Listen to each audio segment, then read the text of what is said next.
Bonjour tout le monde, bienvenue sur l'Après-Ciné, la chaîne du passionné. Aujourd'hui, je vais vous parler du film American Nightmare numéro 1, dit La Purge. L'histoire. Dans une Amérique rongée par une criminalité débridée et des prisons surpeuplées, le gouvernement a donné son accord pour qu'une fois par an, pendant 12 heures, toute activité criminelle, meurtre inclus, soit légalisée. La police ne peut intervenir. Les hôpitaux suspendent leurs services. Une nuit durant, les citoyens sont à même de définir leurs propres règles et de faire leurs propres lois, sans avoir à craindre de sanctions. Au cours d'une telle nuit hantée par la violence et le crime, une famille va devoir faire un choix, bourreau ou victime, face à un inconnu venu frapper à sa porte. Bon, c'est un film qui est dans son ensemble intéressant. J'ai trouvé l'histoire originale. En tout cas, c'est, je pense, sans précédent. Imaginez donc que pendant une courte période, eh bien, le gouvernement d'un pays baisse les bras et laisse la porte grande ouverte à tous les délits possibles et imaginables. Ou imaginables, c'est selon. C'est-à-dire plus de services de police, de forces de sécurité, de maintien de l'ordre et de services de secours, ambulanciers et pompiers.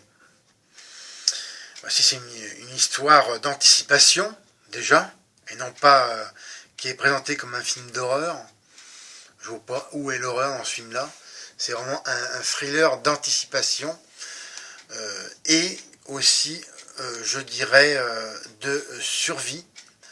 Aussi un thriller de survie parce que, eh bien, les personnes qui sont prises au piège dans leur maison, eh bien, se doivent de survivre aux assauts et à l'intrusion des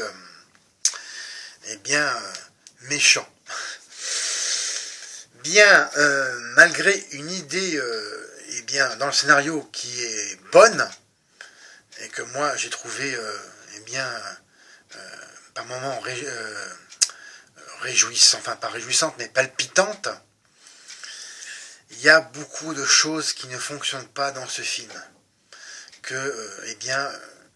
On est en fait devant son écran très passif en ce qui me concerne déjà, et voilà, les événements s'enchaînent et on est vraiment on ne craint pas pour la vie des personnes qui sont on ne craint pas. On n'est pas du côté forcément d'un camp ou d'un autre. On est vraiment que spectateur passif. Je ne me suis pas trouvé impliqué dans cette histoire. Surtout que l'événement déclencheur, pourquoi ils ont eu tous ces emmerdes dans ce film, c'est la venue en l'occurrence ici, d'une personne d'origine afro-américaine qui est introduit chez eux, est invité à s'introduire chez eux pour échapper à une bande de tueurs bon chic, bon genre de la haute société américaine. Et une fois en fait qu'il est à l'intérieur, pendant un grand moment dans le film, c'est quand même un personnage qui est censé être super important, il disparaît dans son coin, on ne sait pas trop où, dans une cachette, quelque part dans un placard. Et puis il y a vraiment un grand moment dans le film, voilà, on ne sait pas, j'aurais voulu qu'on sache vraiment, qu'on voit plus ce personnage qui reviendra par la suite à la fin, à la toute fin du film. Mais voilà, il est laissé de côté pendant un bon moment du film. Ça m'a pas plu, parce que c'est quand même un personnage, qui fait quand même partie des personnages principaux. De même aussi que la fille, la fille aînée de la famille en question, est aussi laissée de côté pendant un certain temps, et on se focalise uniquement sur les autres, c'est-à-dire le père, la mère et le jeune fils. Et voilà, et ces deux autres-là, ils sont laissés de côté. Pour moi, c'est vraiment un grand vide scénaristique de ce point de vue-là. Bon, et aussi, je n'ai pas trouvé vraiment très cohérent tout ce qui concerne la trame de l'histoire concernant le petit ami plus âgé que la fille, qui, voilà, on ne sait pas vraiment sa motivation profonde, pourquoi il fait ça. Je ne vous en dis pas plus. Il fait quelque chose au tout début du film. Bon, c'est vraiment trop facile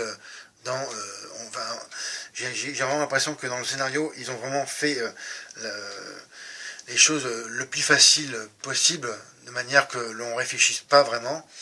Et je pense que c'est ça le but, c'est que pour la majorité des personnes, on est livré devant son écran, et on ne cherchera vraiment jamais les raisons profondes.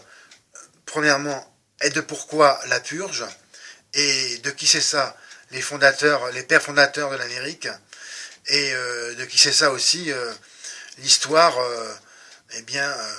du noir qui s'enfuit, et du petit ami. Bon, ils sont là présentés, surtout le noir qui est sauvé par quelqu'un de la maison, voilà, et qui est un personnage principal, et le secondaire, qui sont présentés comme secondaires, c'est la fille aînée et son petit ami. Bon, j'ai trouvé en fait que ça sonnait faux par moment. L'interprétation et le jeu des acteurs et actrices. À part Ethan Hawke, et je vois pas qui d'autre sort du lot. Peut-être celui qui fait qui interprète le chef des tueurs, si on peut le présenter comme ça, qui font une interprétation correcte, mais j'ai pas trouvé sans plus pour moi. Les autres personnages sont pour la majorité insignifiants, voire assez insignifiants. Ça faisait vide. Enfin, je veux dire, l'interprétation était juste correcte. Il n'y a rien de plus, quoi. Et Ethan Hawke, bon, c'est un acteur que j'aime bien, que l'on présente comme qui n'est pas charismatique. Mais non, là, il fait bien son travail. Bon, toujours, il y a toujours un peu ce côté vide au niveau du scénario. C'est vrai que c'est plus dans l'action, ce film. Enfin, le thriller d'action, si je peux dire ça. Par moment, hein, pas tout le temps. Et bon, là, ici, il s'en tient quand même mieux que tous les autres. Donc, je place Ethan Hawke, hein, le chef de famille, au-dessus du lot. Les effets spéciaux, maquillage, il y a, je dirais, malheureusement, comme on dirait au Québec, il y a rien hello. C'est-à-dire, effets spéciaux, gore.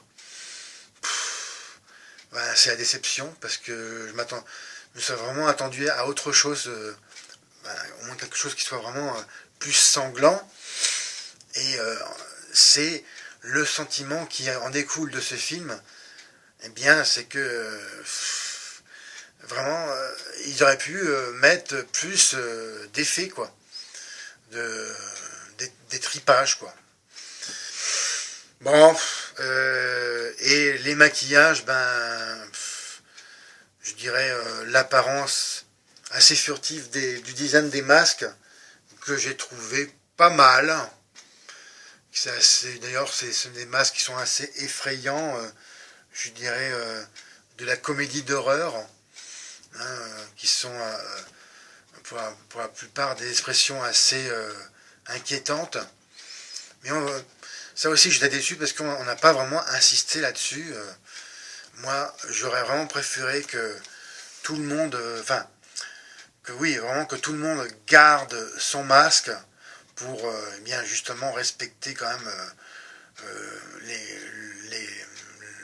un des codes du genre du film. Là, ils veulent le faire passer comme un film d'horreur. Pour moi, ça ne savait pas, mais enfin, au moins respecter une certaine angoisse que, en fait, on ne sait pas qui c'est, quoi. Et c'est ça, j'aurais préféré vraiment que les masques ne soient pas ôtés par moment. Et l'ambiance générale du film, là, bon, c'est quand même bien respecté, je dirais. On voit bien un des codes du genre, du film de genre, hein, qui est présenté comme tel. C'est-à-dire au début, ça commence dans la clarté, hein, la lumière, et puis peu à peu, eh bien, l'obscurité arrive.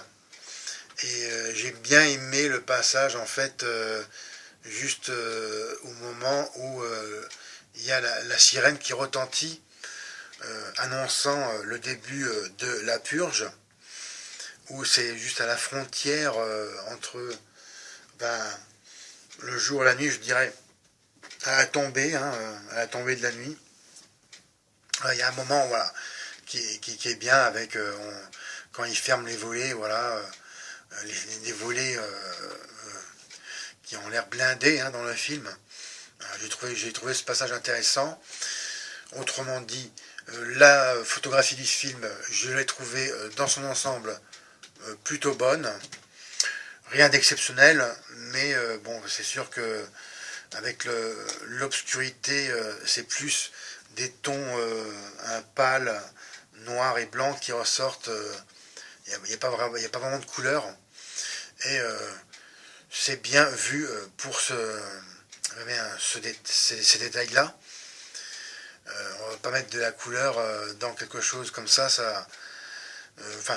Pour moi, il faut rester dans l'obscurité. Le dénouement du film, bien là, c'est la déception parce que une fois, ils veulent faire comme un genre de, oui, il y a comme un genre de retournement de situation, ce qu'on appelle un twist.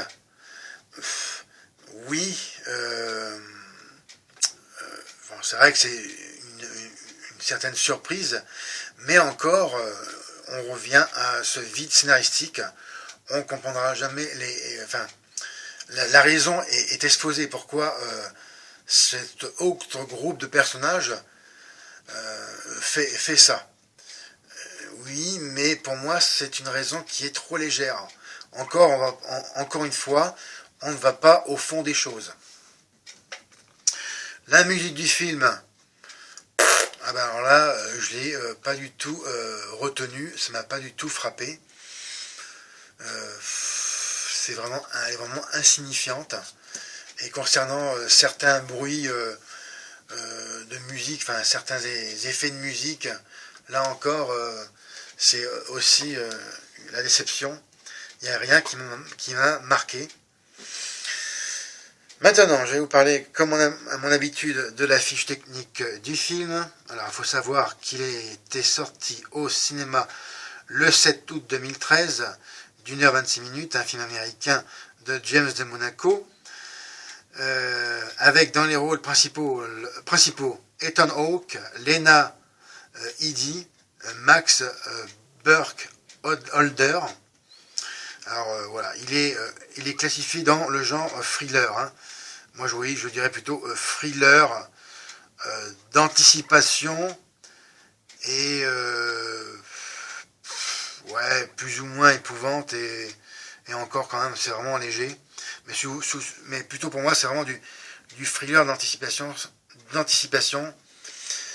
Eh bien, une société voici différentes choses qui pourraient se passer dans une société s'il y avait certaines choses la concernant. Voilà, c'est ce que je peux dire.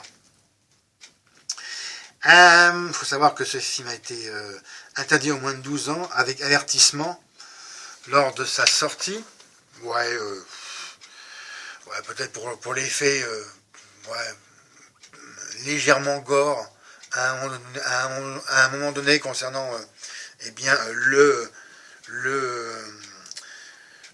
l'homme noir. Hein. Bon, ouais, mais pour moi vraiment c'est quand même bien léger. Ensuite, il est sorti au cinéma, en sortie DVD le 24 novembre 2014 pour un box-office en France de 346 835 entrées, ce qui est pour moi bien moyen quand même, pour un budget initial de 3 millions de dollars. Faut savoir aussi que le DVD était sorti avant la sortie DVD, soit le 19 décembre 2014. C'est un film qui, pour moi, a certainement mieux marché en sortie DVD et diffusion télé que réellement en salle. Ensuite, ma petite rubrique concernant des faits de tournage, ce que j'appelle des secrets de tournage, hein, dans Le saviez-vous ? Retrouvailles.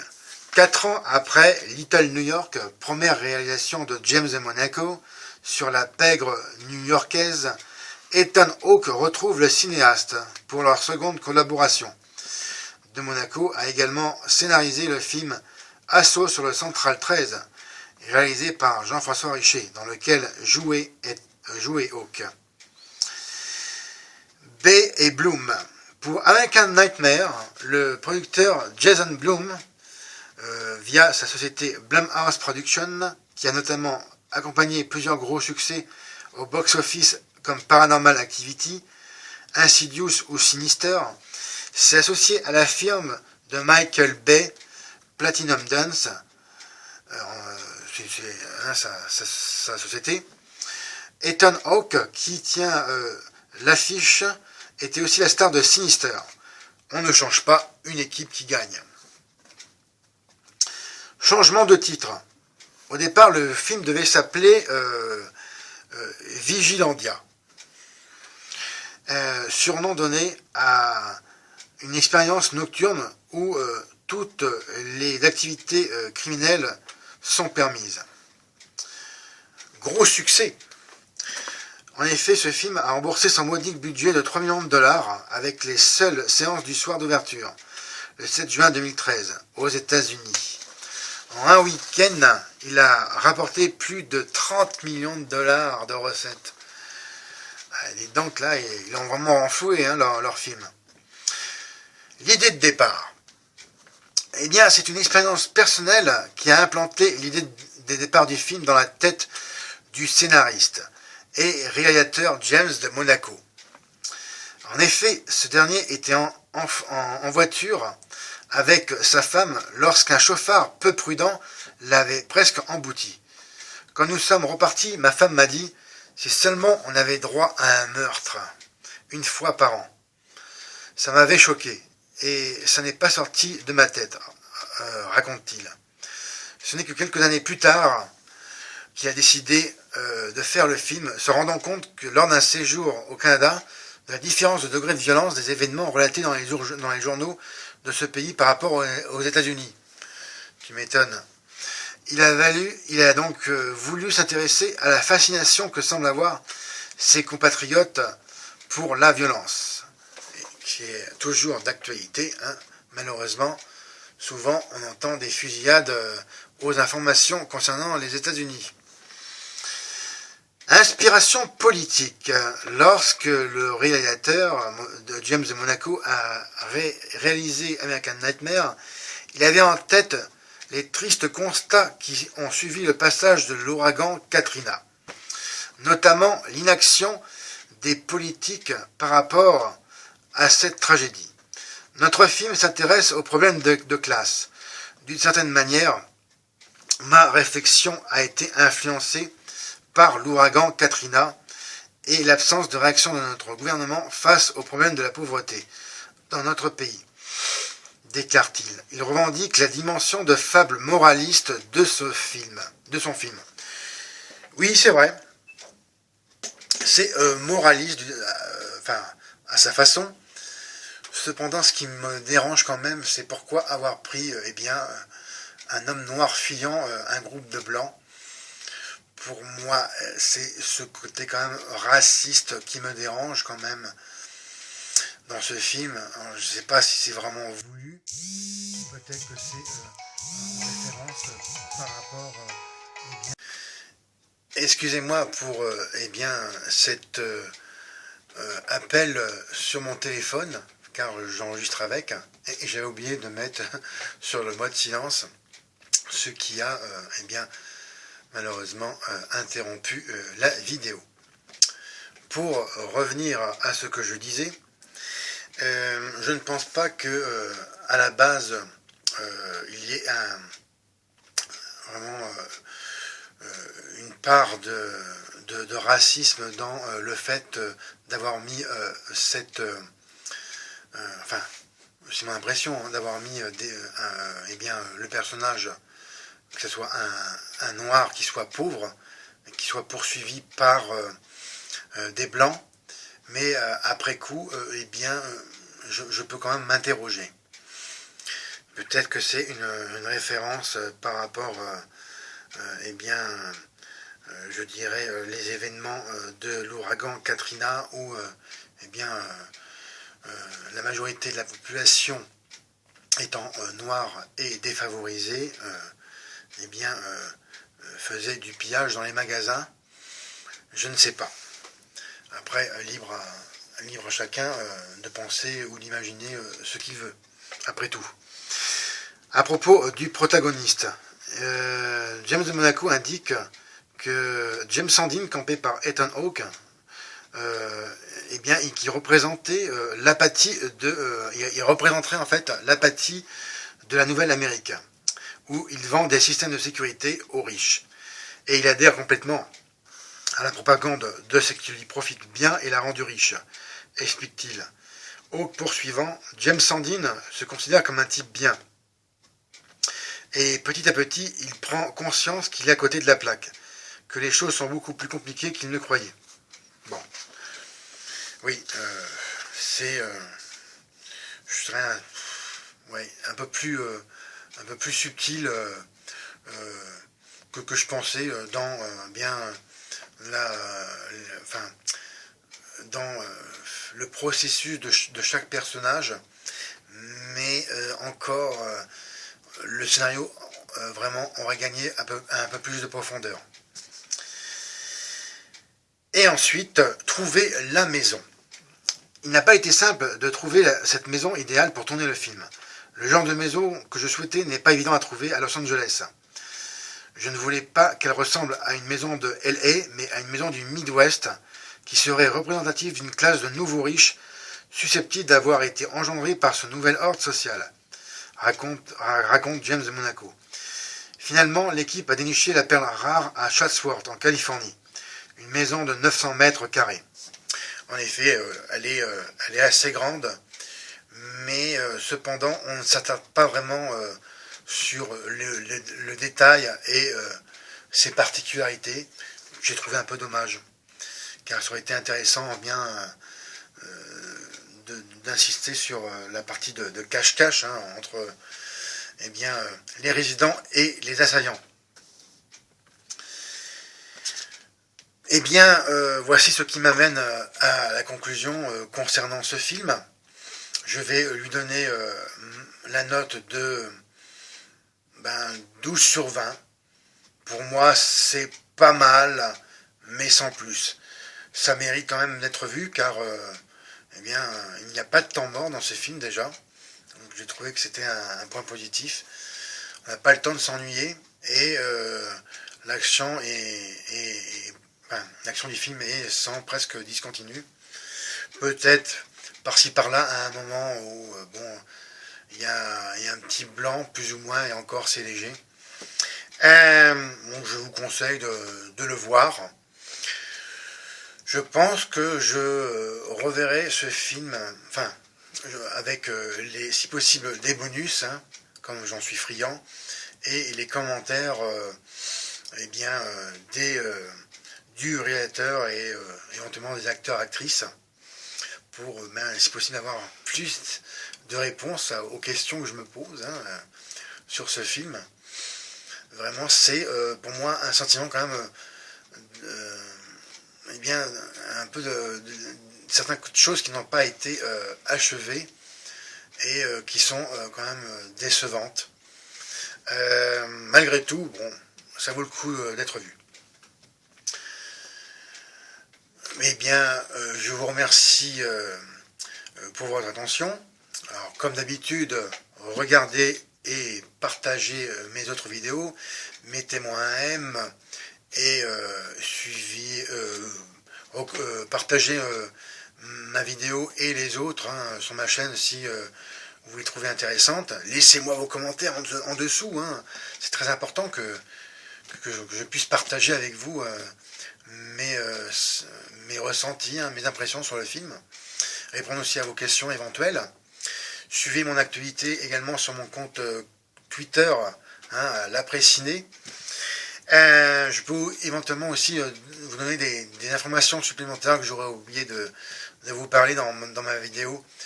Toujours en dessous de ma vidéo, dans l'onglet à propos. Je mettrai éventuellement des post-scriptum, des PS. Je voudrais aussi finir sur la réflexion que je vous pose, que je vous expose, et aussi la question que je vous pose. Si pendant une courte période, notre société actuelle, en l'occurrence ici en France, le gouvernement autoriserait que tous les crimes soient permis. Est-ce que seriez-vous du côté obscur ou clair, je peux dire ça comme ça, ou est-ce que vous participeriez à ces crimes, ou vous les subiriez?